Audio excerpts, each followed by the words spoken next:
We're back. It's the Horns Up Talking Texas podcast. Fisher, DJ Nikki, Snacks Crider, the Quan Cosby. Our voices are shot. You could hear it in mine. I probably I lose mine easy, so maybe sound the worst of the three of us. We are the number 3 team in the nation in the final college football playoff rankings. We are going to the Sugar Bowl against the Washington Huskies. We absolutely took care of business. Whatever happened in Georgia, Bama did not matter. Whatever happened in Florida State, Louisville did not matter. We won so emphatically against Texas Tech the day after Thanksgiving last week. We won so emphatically in the Big 12 championship. We played our way into the number 3 spot in the college football playoff. It's just an unbelievable feeling. Quinn winning the belt from the Undertaker, the SEC chants. That was the coolest thing I've ever. Coolest I was award telling ever. my son about that. He was like, "What?" Coolest award I've ever seen. Who is it? I love wrestling. Coolest award we've ever seen, and the SEC chants, the boos to the Big 12 commish. That was awesome. Oh, dude, listen, can I talk about that real quick? Because those boos may have been louder than Manning coming in versus Texas Tech. It was so guys, and I sent y'all the picture of me being down there. Oh yeah. He had a microphone. I'm 15 yards from the stage. I couldn't hear him talking. He couldn't hear himself talk. He started getting flustered. Being the great guy that he is, was like, "Oh, guys, let's let him." But let's be real. He brought every ounce of that on himself. 100%. You are the Big 12 commissioner. You should not. It's one thing to talk smack about your schools because that should never happen. It's another to the schools that have essentially made the Big 12 more money than any other schools. And it's not even close. And it's just dumb, So ultimately, dude, to your point, it was Josh, it was pretty epic, brother. It was a homecoming because there was a little bit of Halloween orange in there, but in Jerry's, I think there was 90,000 that ended up showing up. Yeah, they sold out. 75 was Longhorns. I mean, he deserves every little ounce of that, of course, and he looks super flustered from what I saw on TV. But it's like if Roger Goodell openly roots against a team in the NFL, right? I mean, we know he roots against the Patriots, obviously, but openly comes out and says it, then that's almost a fireable offense. It really is. Sure. You can't be biased when you're ruling over an entire conference. And, as you mentioned, Texas has brought the majority of your revenue and value to your conference. So it is a nice little parting gift for him. He looks super awkward out there, but yeah, man, this is an exciting time. I'm glad that you got to experience that out in the field, Q. Man, it really was. And kudos. And I can't stop because I was fortunate enough to get down there because of President Hartzell, Kevin Eltife, CDC, Nancy. I mean, dude, and I told CDC this. I'm actually tough on CDC. I'm real tough on CDC. We've talked about that. I said, CDC, damn it, we're in a good place, dude. I said, we really are in every sport. Football was kind of the one. We won a Director's Cup when football wasn't where it is now. So ultimately, now that football, Rodney Terry came up to the the stands and he said, "What's up?" to the bosses, and so, dude, it was and let's be real, happy for Sark. Sark's great. Want him to do well. It has everything to do with the players. The Jay Witt, you came back for this. Ford, you came back for this. Big game. He had a great game. These seniors and these guys who've never even experienced anything like it, to sit there and watch them like kids in a candy store, that's what you want, man. That's what you come to Texas for. So fired up. And kudos to the damn committee for getting it right. They got it right. I love Florida State. I go back to the Dion days, man. And I love for Peter Warwick days. But there's no Dion or Peter Warwick on that field. And ultimately, when you're top dog, I missed 2 national championships because Coke got hurt. It was a different era, but it still factored in. Now they did go undefeated, and we get all of that. But for product, yeah, protecting the product. In the NFL, they say you got to protect the shield. For the product, for what college football is, those 4 teams, I think it's going to be one hell of a series. Well, They couldn't have what happened in the Big Ten championship happen against Florida State, Michigan. Which look, does their second string quarterback come back from concussion protocol by just January 1st? Yeah, I'm sure he does. But Michigan, and that's only a touchdown difference. Yeah, exactly. I think ultimately Michigan, Alabama. Like, I don't know who's going to win that game. they Like, definitely don't want a repeat of what happened last year where TCU gets smacked by Georgia. Yeah, that's why I think Bama's going to win it, dude. I mean, not only that. Let's talk about Michigan. TCU beat Michigan in the college playoff last year. So Josh, you're like, I don't know who's going to win that game. And one of my buddies, he's an Aggie, and dude, I'm gonna tell you, Aggies and Sooners, they're like, congratulations, dude, great year. Yeah, and that says a lot for the year it was. Sooners, especially because of the way the Big 12 treated us both. But Aggie said, who do you think is going to win? And I said, it's hard not to pick Bama. The way they've trended, they beat Georgia. If you beat Georgia, you can beat Michigan. Let's be real. And Harbaugh in that moment kind of pisses down his leg. Yeah, he hasn't gotten out of the first round. Yeah, got out of the first round. So, dude, but that's what the committee wanted. This conversation for the next month is going to be insane. Yeah. And the damn Longhorns are in it. So that's pretty sweet. These spreads are as close as they can get, too. I mean, the Michigan-Bama game's at 1 right now, which is basically a pick 'em. We're favored by 4 against Washington. I mean, they don't want a situation where a team is a double-digit underdog. I mean, that's just not fun to watch. You want to put the teams in that could have the closest matchup. And they did that. And ultimately, they got it right. And Bama, we've got a lot of Michigan friends, Josh and I, and they are terrified to play Bama. They were complaining. They're like, why is FSU undefeated? I'm like, I was with a Michigan They wanted a cakewalk in, basically. Oh, yeah, of course. 100%. And you saw the reaction video of the Michigan team when they announced that they're playing Bama. They were like, oh. Yeah, that says a lot. I know. It was ugly. I did want to. You know what didn't happen is when we were playing USC, we were like, hell yeah. They think they're at the top of the mountain. Somebody has to get knocked off. So that says a lot. Now, again, I think they're going to show up. They are a good team. But Bama and Nick Saban in that moment, again, you think back to Atlanta. I don't know that Nick Saban's lost an SEC championship. He's not gone to some. But I don't think when he's played in Atlanta, I don't know if he has lost one. That says a lot. I got to look that up. Dude, I'm telling you, I don't know. I'm not saying. I just don't know. I don't think Georgia didn't play. Georgia played LSU, one of them, last year, right? I think Georgia played LSU last year, and the year before that, Georgia was undefeated in the regular season. Bama beat them with Bryce Young, but then Georgia won the national championship. At all. So that's what I'm saying, dude. I don't know that Nick Saban's ever lost an SEC championship game. Yeah, that's insane. Yeah. And by the way, you then factor that into the ship in this series. Nobody in this series this year, Washington, our first time, Washington's first time. Michigan's what, second or third? Second, I believe. Mm-hmm. Nick Saban's the favorite. Even though we kicked their butt in Tuscaloosa, so yeah, we're not scared of them, but Saban has the experience. His guys have the experience. So this is what you want in that Final Four at the end of the day. If we'd have gotten left out, I'd have been still as happy because we're Big 12 champs. However, I think they got it right.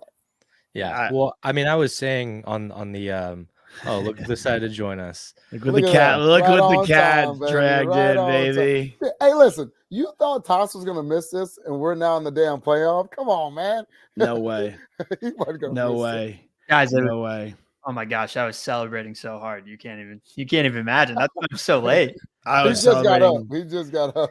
I was celebrating so hard. My mom had to wake me up. I had a wedding last night, Q, and in Jersey. She woke you up for this collection? So I'm passed out on the couch. My mom goes, what are you doing? You got to wake up. I go, what? She goes, it's noon. I go, the games don't start till 1, Mom. It's East Coast. She goes, the selection. We get selected. She goes, I go, yeah. She screams, jumps off the couch, goes, fuck, yes. Runs over to me and jumps on me. She's like, we're going to NOLA? Where are we going to Houston? I was like, oh my God. Dude, I was like, I'm so hungover for this. You got to By the way, we're live right here. They're going to see that. Who am I going to see in NOLA?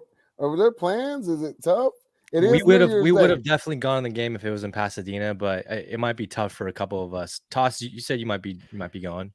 I'm trying. I'm figuring it out, Q. You know, people are group texting all over the place trying to coordinate dude. plans, and I actually have a few friends that have their weddings in NOLA like right before the game, like on the And the 28th and the Longhorns? 29th. Perfect. Yeah, so they're gonna be there and they're just gonna turn it into a 5-6 day NOLA That might trip. be the best week of their lives. Bro, I'm about to say that's epic. I mean, it's too Listen. many days in New Orleans, to be honest, but like with it ending, you know, with the college football semifinal game, I think it's well worth it. I will say I got to tell you about this week because Derek Johnson came on here with us, and DJ's going into the College Hall of Fame, right? Yep. And so I go to Dallas Friday, play a little golf with some buddies, and I was like, this could be, if we win, one of the coolest weekends ever. Bam, we kicked their butts. So we're happy, we're celebrating. Go to dinner last night, celebrate. Came back home. Selection happened. I was actually on a Vaughn Lane coming back, and I had to tell VY, I was like, listen, fellas, I'm not even in Austin yet. Like they're making plans. They're all going to be there. Hey, I need this ticket. I need that. I'm like, I don't even know what's going on. But then we're all flying to Vegas tomorrow to honor DJ in the Hall of Fame. So Vince, I mean, there's going to be probably 35 to 40 ex-players in Vegas celebrating DJ with Longhorn donors. So yes, watch thanks out. to the win and then the selection, this is gonna be the epic. It's hilarious to hear everyone's college friends all trying to make plans with each other to like figure out like what are we doing, where are we going. So yeah. no, it's pretty freaking. Which I'm Team Houston though, to be honest. I would rather I'd rather spend the dollar to go to Houston because I'm comfortable if I'm there winning or losing that game and being there. If I went to New Orleans, which would be my third time in New Orleans in less than a year, and including the time I'm going in January, and we lost to the Huskies, I would be pissed. Yeah, well, it's a loss either way, right? Like if we lose, then you wasted your money. But if we win, then you got to spend more money to get to Houston. So you gotta go just one and not the other. And exactly. And certainly y'all young men, young couples and all that stuff, that's a smart move. If you go, it's awesome. But to see how it plays out and all of that makes all the sense in the world, because let's be real. We take care of business in that game, we're only going to be fighting ourselves. The tickets are going to be insane, and it's going to be Longhorns bidding on Longhorns regardless of who come on the other end. And so, but again, we haven't been in this situation in a long time. Do they set aside a certain amount of tickets for like each school? So that's actually a situation with the Big 12. Speaking of the booze, they only allotted us 8,500 tickets in 100,000 seat stadium. They continue, and then giving Gundy, let's digress a little bit. Giving Gundy the freaking coach of the year, he did a hell of a job coaching. Let's be real. But if there was no Big 12 championship, Sark wins the Big 12 only in the year 3 after going 5-7, 75. Boom, 11-1. That's a no-brainer. But they kept doing dumb crap and adding fuel to our fire. So thank you, Big 12. Thank you for the booze again. And so it's just. We're in a pretty damn good spot to be where we are, baby. Can I tell you why he's coach of the year? Can I tell you why he's coach of the year? For real? Why's that? Bringing in Murphy, bringing in Arch, bringing in Jonathan Brooks, everything he did right there, that's a player's coach. Well, the pass to Sweat where he does the Heisman. I mean, dude, he's a man of the. He's a real coach. Levels. Yeah. How do you? And I laugh because I said, by the way, all his moves for me scream confidence in that game. You don't plan Brooks putting on the uniform if you don't plan on putting him out there. Yeah. You put Sweat in that position. Everybody and their mama thinking it's downhill, and boom, you throw it to Sweat. Are you kidding me? Defensive player of the year. By the way, the best quote ever. The defensive player of the year had more touchdowns in that game than the offensive player of the year for the Big 12. That is a bar. Just a forewarning to any coach, college pros. When a guy like Sweat, like when JJ Watt used to go in for the Texans, they're gonna go to him or they're gonna use him. Like, I get surprised. They're just a block. Exactly. And even if he is, like, maybe they give him the fullback dive, right? Because then I know he was lined up as a tight end in that play. Not as a fullback. I want to go back to Ollie Gordon really quickly because he was running his mouth a little bit, going into the locker room saying F Texas, and guess what? We held you to 34 yards, punched you in the mouth. You couldn't get anything done against the top rush defense in the Big 12, number 4 rush defense in the nation. Yeah. And I said to these guys when we previewed this matchup that if Texas puts together another dominant rushing defensive game against the number 1 running back in the country, there's no way they can deny us. Oh yeah, And they didn't. no way, absolutely Dude, not. they saw that. And Tech, I mean, he was like number 6, number 5. And that's and then you go back, as much as they say it was early in the season. Our defense, now listen, Bama's good, man. They made some plays. They made a couple of really good plays, especially Milrow. But what we did to their rushing attack, when you really dive down to statistically where we fit, I'm going to tell you the craziest thing, too, why they had to put us in. We have the 11th hardest schedule in the country. Mm-hmm. Bama was like 30-ish, low 30s. Georgia was in the 60s. You beat a Bama at home by double digits. And we all said after that show, we were like, listen, fellas, that shit could have been worse.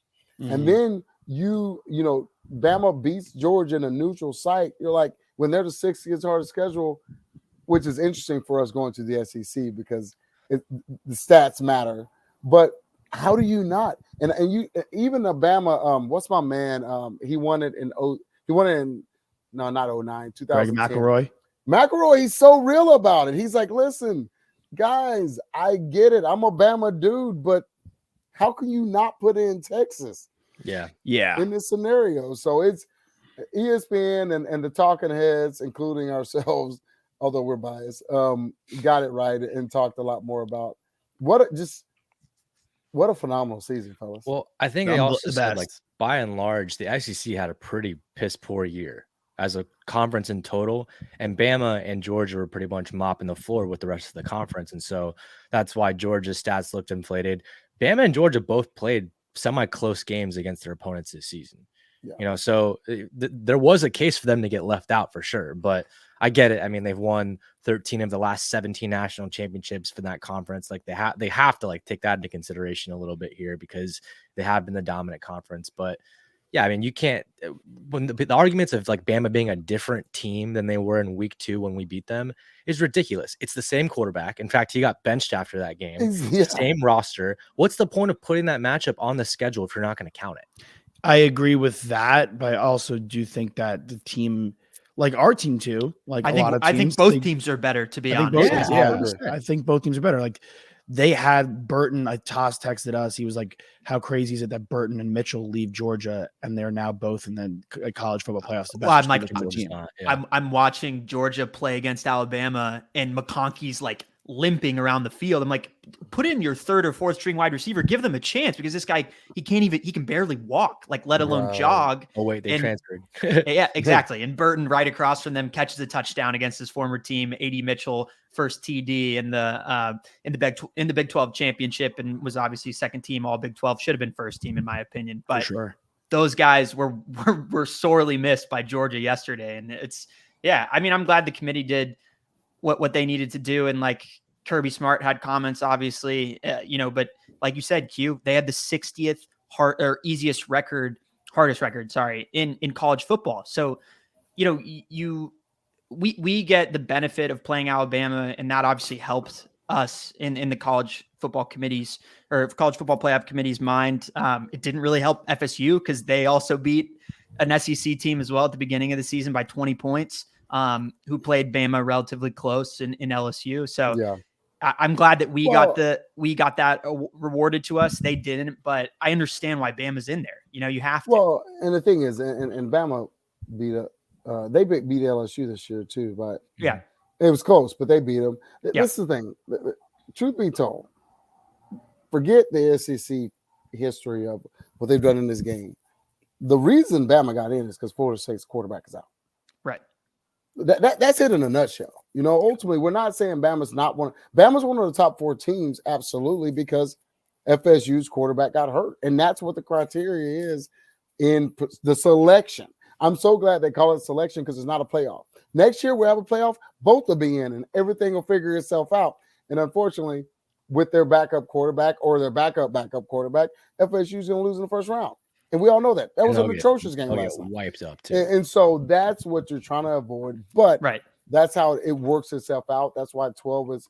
You talk about the final year in this format, and the exclamation point on why this format needs to go away.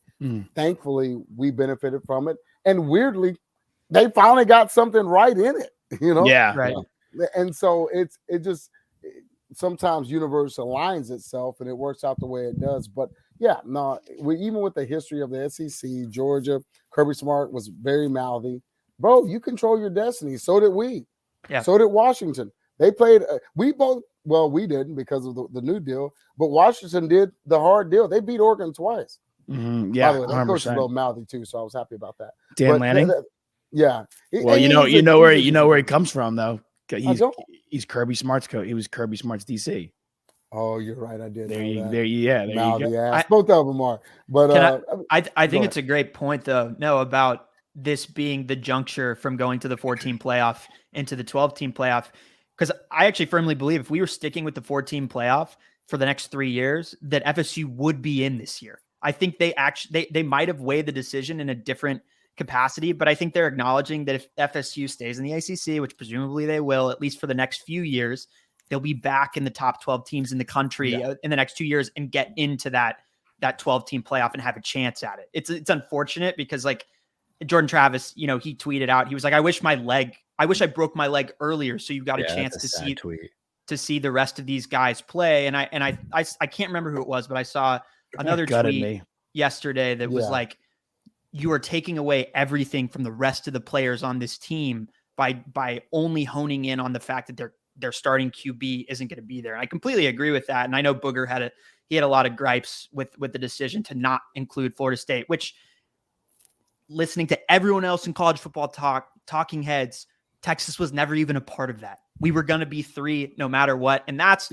to me, which gave me so much peace of mind, was like, it was never between us, Bama, Georgia, and FSU. It was us as 3. And then the rest of those teams were completely different. Even if Georgia won, we would have been 4 and both of them would have been out. Exactly. Right. It didn't matter. Once we took care of business the way we did, it didn't matter. I think though, it's really interesting. Our mutual friend Quan, his name's Will. He knows absolutely nothing about sports. Goes to the game, goes to the bar, talks to the girls. He doesn't pay a lick attention. He's a gamer. He texted me. He goes, "Why is FSU not in?" Give him the explanation that you just gave, Quan, about Jordan Travis. He goes, "So technically, isn't one of the most interesting games, if not the most interesting game to start, FSU versus Georgia?" Because if FSU beats Georgia, like Bama beat Georgia, then that really shows that FSU probably should have been in the playoff. And I was by the way, is phenomenal. He's right. That's going to be a hell of a game to watch. I was like, wow, that is some serious outside the box thinking of someone who's like not like in the box talking about it all the time and not considering a scenario. But it's so true. As far as I am about being in the playoff, you know what college football did? Those other bowl games that has been a dying breed, that we're going to watch them. There's some intriguing games, and ironically, through 12.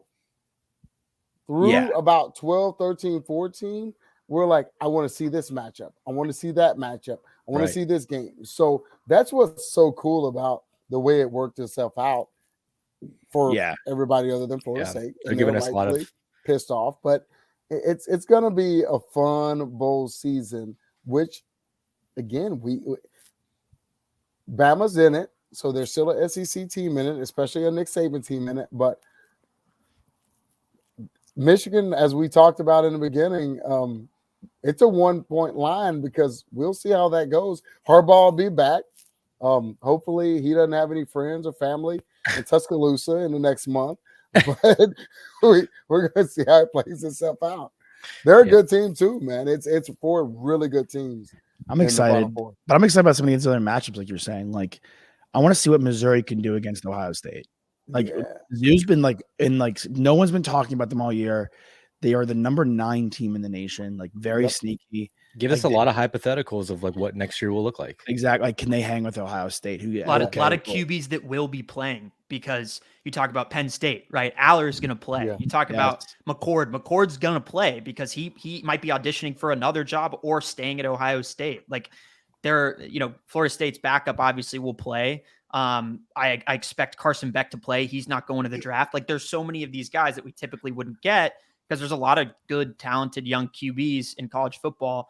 And then we've got, the QB ready guys like Penix the NFL ready guys like Penix and Quinn and McCarthy that are and maybe not Milrow, but maybe Milrow's auditioning for an NFL job as well, right? And like next year he'll be back and he can build up his stock. Yeah. Dude, that's actually Tyler, there's something you brought up that's so intriguing. We're in an NIL era. Last time we played Georgia in the Sugar Bowl, 4 guys set out. Right. I think what this transition is going to do is they are going to play their bowl games. Oh yeah. That top 12, they're going to be like, I have my stock. I can win the Natty. It's 100%. Amazing because we get knee deep into all the things, all the moving parts, and we have to. But this is how you fix guys sitting out bowl games. If you're in the top 12, it still matters. You can win. And so I hadn't even thought about that, but you're right. All these guys are coming back. They are going to play. They are going to try to raise their stock. They're going to play good on good. And not that, let's be real. Everybody in the conference is not very good. But now you're in the mix trying to win a natty for your team. So kudos for, one, just the year we've had, because we are certainly a horns up. But the transition and the way it's trending, it's going to be some damn good football played on the collegiate level. Storybook ending for sure. I want to quickly touch on the game itself. Yeah. The Big 12 championship game. Look, all the things that we've been calling for all season long, get Jatavian the ball more, get Keelan Robinson the ball more, spread out the ball. AD and Xavier, not just one of them have big games. Both of them have big games. Jordan Whittington, getting 4 catches, 48, just hustling nonstop. Quinn taking care of the ball besides that one brutal pick, but setting the all-time record in the championship game in the first half, right away for touchdowns and for passing yards. Everything that we've called for all season was just shined here. And I think Sark really just wanted to show the world all of the tricks and toys and everything he's got at his disposal to show hey, this is the team that we have. This is the most complete game I've seen all season. Well, and you know what? And I'm going to tell you we said that last week. I'm about to say, dude, I was like, I thought the same damn thing last week, but you got last week. You got a block punt. You got a great punt return. You got a kickoff return. So full every phase. It was the best game last week. Complete game. I remember being in kind of late second quarter and going, damn, dude, this is the best game I think Sark has called. Definitely on the offensive side. On the offensive side. I was like, dude, I mean, those play calls were dialing them up. I mean, it's 3rd and 11. We're not even blinking. Boom, Mitchell for 12. Sanders with a screen. Jay Witt with a double move out. I was just like, oh my goodness, he gash after gashing them. Mm-hmm. And so, Mitchell, I mean, it was a 3rd and 6, and AD did a freaking, which they did too, and we got a PI on it, but he did a freaking double move out and up on the long bomb. Quinn playing as great as he. So let's give kudos to the guys in the trenches, because Quinn had plenty of time. 1 sack. Plenty of time. Beautiful. And so, man, it was just, I'm right there with you, man. With such a complete game, won by 28. It could have been 50 again. And just kudos to all things kind of working itself out. And Sark talks a lot locally about culture and the way the guys celebrate together on every level. I don't know if y'all saw, we honestly, I actually didn't see Sweat do the Heisman real time. But you know what I did see was the freaking Longhorn party on the sideline. Yep. I had goosebumps. And there had a lot of things I had goosebumps since. And I was like, oh my goodness, Oklahoma State was watching that too. They put it on the Jumbotron. They were looking across the field going, damn. we have not okay, guys, let's and by the way, the fourth quarter, Oklahoma State, with all due respect, said, can we just get out of this game because it can get worse? Yeah. And so that's what's so cool about the complete game. Sark, masterful job, and his staff on just calling the game and game planning. And I'm gonna tell you, having 3 weeks to plan for what's happening on New Year's Day, Ooh, baby. Yeah, I mean, we need it because X goes down with ankle injury, needs to nurse that a little bit. I'm sure he'll be healthy by then. But For sure. also, I love that we weren't getting too cute sometimes with some of the play call. Just getting the ball like in the flats or like a screen to Jatavian, and letting him kind of work. And Toss, you brought up something really important. The receivers that we have block their asses off. Mhm. Yeah. And that's a culture thing itself as well. Getting the most physical guys out there. Yeah, it was something, and obviously Witt, he's a vet. AD is a big guy, but Worthy's, he's what, $175? Like he's not a big dude, Well, but like with pads on, so right. But the technique is there, and I think it was Yes. something that Coach Choice mentioned as well post game. And it makes all the difference when a guy like Jaden Blue gets to the outside and he's got the speed, but if he doesn't have the blocks, like guys will wrap him up. So it was such a complete victory, and on offense, like things were clicking in a way that I called for, like I think it was like week 7 or whatever, and I was like, we could look like San Francisco, like the 49ers a little bit, because it's just get our guys in space and they will make things happen. And Quinn in the post game even said that he was kind of like, I just kind of get my guys the ball, like that's all I got to really do, and they'll make the rest happen. Yeah, I think a couple things for you guys. One, I would like to see us really, now that we have some time, figure out the run game a little bit better without Brooks. Now that that's not like we're not on the fly doing that. I mean, I know Keelan, and I just don't think we've been running, like Baxter is not running the ball as well as I would like him to be. I don't think that's a crazy take. I think the first game after he had 100, Blue had 100 the next. I think it's by committee, and I would like to see someone emerge as like a real. I mean, I know Keelan has had some big plays. That's like saying I need Brooks to be, in my opinion, that's like saying I need Brooks to be Bijan. I think ultimately you're going to have special talents in certain guys, and they're going to run it a little bit differently. But I think I think we've still been pretty damn balanced. I thought the explosives were there, but Josh, I am with you. I think to get a little bit more specific on it, just ensuring that on first we're getting more than 2 yards. And you have to give a little bit of credit to Oklahoma State. They have one of the best linebackers in the country on their team. One of the best college tacklers I've seen. That guy, what's his name? I'm forgetting his name, but it's worth mentioning. Yeah, Nicholas Martin. Martin was all over the place. He led the Big 12 in tackles, and he made a real impact in that game, I thought, on first and second when we tried to run. So I think it's just about being effective there and getting 4 to 5. And Baxter's young, right? Like I still think he's not quite seeing holes like JB or obviously like Bijan was, and I think that'll get better progressively. But that was something I was keyed in on too, Josh. I think that's what I mean by that. I don't mind the committee though. I think I'm in on the committee. I take the committee. But the thing is, like, I think it presents a lot of uncertainty for defenses where they're like, okay, what are they going to do when Keelan Robinson's in? Okay, what Jaden Blue has something that's a little different than what Baxter has, and then Savion Red has something. I mean, obviously he's only used for like Wildcat then towards the end of the game, but like all these guys have different weapons at their disposal. So I think it kind of gives you more opportunities to get more creative with your play call rather than just being one dimensional and having your true running back just run it up the gut and you know exactly what's coming. So we rushed 5 yards a carry. That's what I'm saying. That's exactly my point. I'm sitting there going, dude, 5 yards a carry is pretty damn good. It's good with committee, and you don't have a special talent. By the way, all these guys are great, and they're young and they're inexperienced, so they have their stuff. But for me, by committee, if you're getting 5 yards a pop, everything else is wide ass open. Your screen game is wide open. Your special package with Robinson is Keelan is wide open.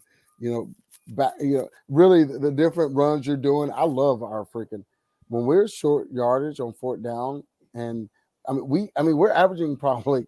What's funny, because sometimes I'm not a fan of it throwing the ball, but when we run and it's our butt push version of pitching it out and all the different gadgets we've done, they've been so good with Sanders. But really going, it's like they load the Sanders impact on fourth down on conversions is ridiculous. Because like you said, it was the tush push, and we did that little jet sweep action with him, and he took it up to the left side. He's for such first an down. athlete. I'm pretty confident he's gonna be the second tight end taken in the draft. So confident. So confident. He's a real this talent. Year? Yeah, 100%. Don't think he's leaving? Gone. I think so. I think he might be borderline first to. He's on PFF. I think he's the 52nd ranked prospect out of everybody. Damn. How good is he when he's healthy? He's phenomenal. That's my point. The health, though. I think he could be the first tight end taken in that. his agent better tell him that's a big difference. Yeah, well, But I think that was like one of the like things I wanted to pose to you guys, and maybe we can kind of end on this. Quinn, we talked about Quinn staying to be quote unquote the first QB taken next year. And look, if he plays like this, like if he plays like he did, you know, the other day, yesterday, hardware to go with it. He's gonna have some hardware to go with it, and he will be the first Absolutely. quarterback taken. But if he goes on a run, there's no more Bo Nix. Bo Nix is probably done. If he goes on a run, if McCarthy looks bad, Bo Nix is done. If Penix doesn't look as good, I was about to say he outplays Penix. He outplays Penix. If he goes all the way and has a run like that, he may play himself really into the first round. It could be the third quarterback taken behind May and Caleb Williams. So he's got a lot to play for, obviously, for himself, other than just the national championship. But I wanted to ask you guys, because someone threw this in my group text, where does he rank right now amongst all-time UT quarterbacks? Quinn Ewers. For me, is he 3? I think he's either 3 or 4. He hasn't passed Colt, he hasn't passed Vince, and I don't know if he ever will. But then there's that argument that, Sam played 4 great years with us. I say Sam, you can't fault Sam for having he couldn't pick his coaches. You know what I mean? I would say, but if Quinn wins this game against Washington, I think he's ahead of Sam. Yeah, I would say 4 right now, but could be 3. Can never be 2. I honestly don't. No. Yeah. Sorry, I didn't mean No. to. I didn't mean. I take that back. If he wins wins a national championship, he's number 2. I love Colt to death, but Colt didn't win a natty as a starter. So if Quinn finds a way to win a natty, sorry, that matters. Rings is what it's about. So he'll get up there, man. Right now, because he's such a small sample size, man. Yeah, 100%. I got Vince, I got Colt, man. I got Applewhite Splash. What about Street? I got Street. I have James Brown, man. Sims. I have so many. Hell no. That's weird. But Quinn, in my opinion, I can't answer that question until after January 1st. Yeah. Okay. I'm with you. And because I'm not just because they made it. It's y'all ever see Eddie Murphy Raw? He said, "Don't get married if you haven't had sex in 2 months and you do it. Don't get married after that," because he said eat that same cracker for 2 months straight, and it might not be the one you think, but ultimately Quinn right now is doing great. But by the way, Malik won 2 of those games for us. It wasn't pretty, but he got it done. And so Quinn hadn't even played a full season yet.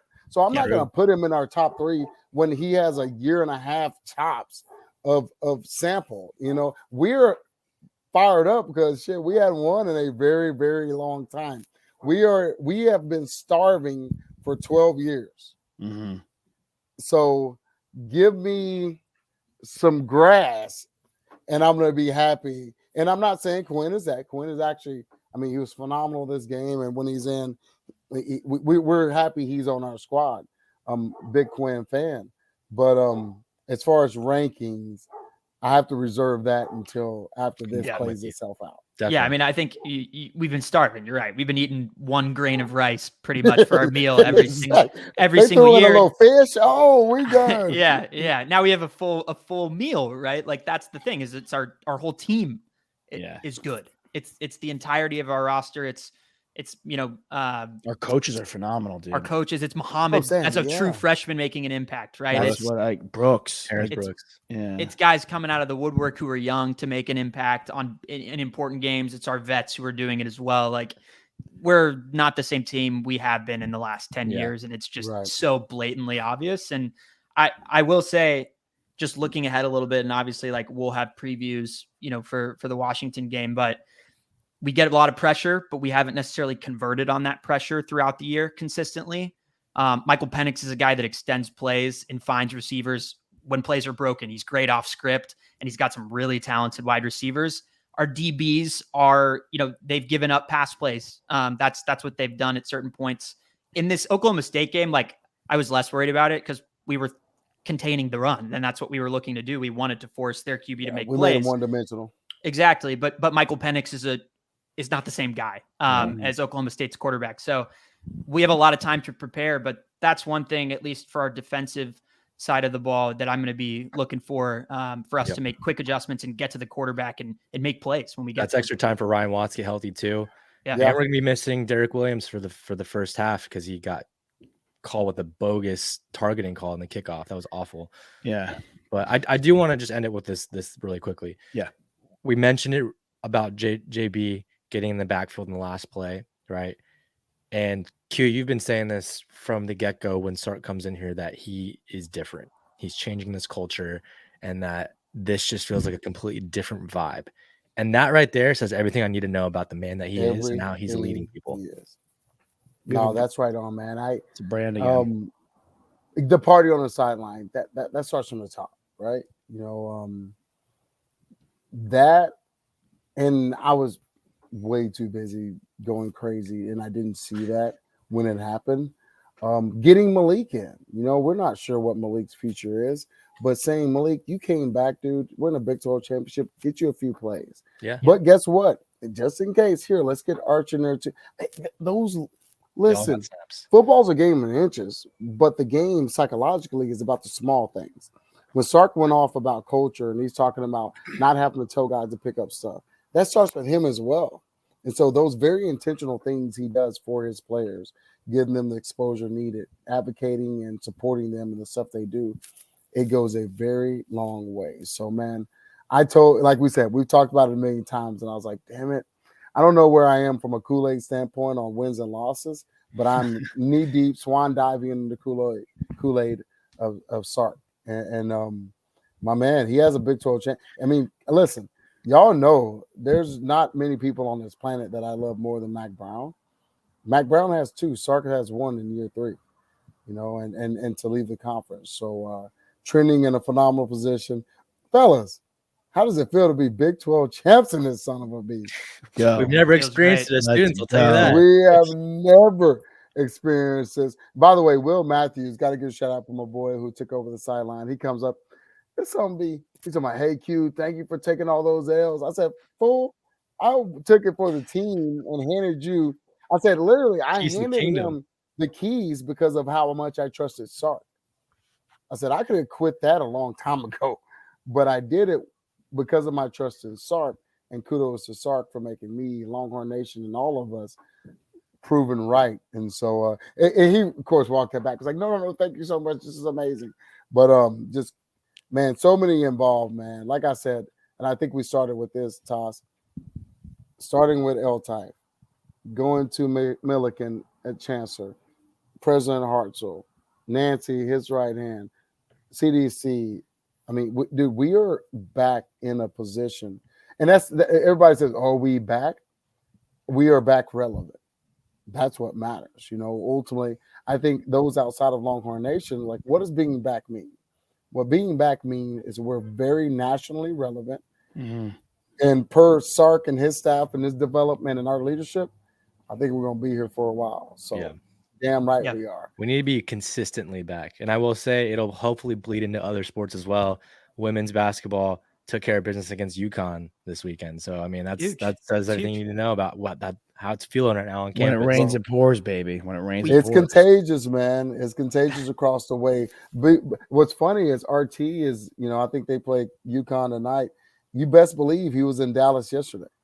You know, Rodney Terry was there showing love, you know, seeing President Hartzell and all his bosses and hanging out. And he's like, thank God what Sark is doing, because it truly bleeds over. Mm-hmm. You know, it truly, it's the 40 acres is looking pretty good. And honestly, they've been winning longer than us. Now football has picked up the slack. So it's in a good place. Here's we leave the Big 12. You know, Sark gets his Big 12 championship, but we're also 4-3 leaving instead of 3-4, which is nice. I like being over 500 in Big 12 championships. Yeah. But we also, the being back thing, Q, like it's an important thing. Like Michigan has been to the college football semifinal, but they haven't gotten to the college football final. Right. So this game is really important for us that when we, not just getting there, but then, you know, building the winning culture is what we've done this entire year. And Q, you kept reminding us of that, but finishing is something as well. And that's, you know, if we can finish ahead of schedule, even like that would be so important to our program. But I have no doubt that, you know, heading to the SEC, that we will continue to recruit better. We will bring more players into the locker room, and we will continue to win. And you know, it's Yormac obviously is pissed that we're leaving, but I love that CDC was the first guy when he walked off the stage to give him a handshake and send him on his way. That was fantastic work Kick there rocks, by CDC, dude. our guy. Bro, with class. I think, listen, he can't say our fans are classes. He brought the booze on himself. For But sure. our admin, even Sark, tried to calm the booze down. And Quinn too. I love that. Quinn, and then CDC gave him his due. You know, all of our folks said what's up, and it just kudos to where we are. When I say leadership, it's about wins and losses, sure, but it's about true leadership and those guys in a first class way, which is why we didn't even, you know, embrace the hate was a conversation at one point. I was like, you embrace it by going and win. You don't have to say anything if he's handing you the trophy. Right. And that's what we did. So kudos to all those, and I'm happy for Longhorn Nation, baby. We across this is just damn the country. start. It's only December 3rd. We get to do this type of show, getting jazzed, getting stoked for another 28 days, baby. Dude. It's gonna be great. It is sweet. It is sweet. Yeah. Well, guys, congrats to everybody. Enjoy Vegas, Q. Hey, congrats to my boy Derek Johnson, man. He's one of the best in the business. We got to get him to run it back. We got to get him on. We will, man. Yeah. One of the best people in the business, and flying out tomorrow with Rakpo, Jamal, a few of the guys. It's gonna be so fun, man. Yeah. But this helps when you're going over there as Big 12 champs. I was like, man, my first time to Vegas. It's gonna be mild. That may have just changed. Yeah, it's gonna be celebratory, but it's gonna be fun. It's gonna be a good time. Hit the blackjack tables for us, Q, and have a blast. Fisher, Tosopoulos, DJ, Nikki, Snacks Crider, the Quan Cosby. We are Big 12 champs. We're the number 3 team in the nation. We are going to the college football playoff against the Washington Huskies in the Sugar Bowl with emphatic fashion Quinn Ewers with a beautiful belt. We will see you guys next time. Get your horns up. We out ya. We love you. Hook 'em. Hook 'em, baby.